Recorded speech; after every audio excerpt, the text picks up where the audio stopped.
Delimitación del área de auscultación pulmonar. Encontramos 3 líneas, las cuales comprenden de diversas líneas imaginarias. Límite craneal.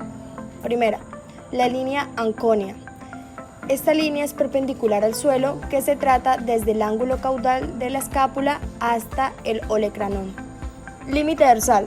Línea paralela al raquis, inicia desde el ángulo dorso-caudal de la escápula hasta la antepenúltima costilla, la costilla 11, trazada a 5 centímetros del plano medio, que se representa al borde ventral del músculo dorsal largo. Límite ventral. Este límite es curvo y une los puntos de cruce de las líneas trazadas paralelas al piso, que parte desde la tuberosidad costal hasta la costilla 11, y la segunda línea, que parte desde la tuberosidad isquiática hasta la costilla 10. Línea escápula-humeral.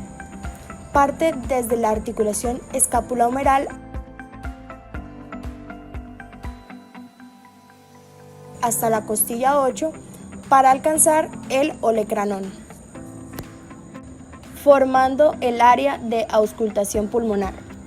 Finalmente, ya obtenida el área pulmonar auscultable, colocamos el fonendoscopio entre los espacios intercostales. Se hace de manera cráneo-caudal y dorso-ventral. Es importante auscultar diversos puntos del área pulmonar para poder tomar la frecuencia respiratoria correcta.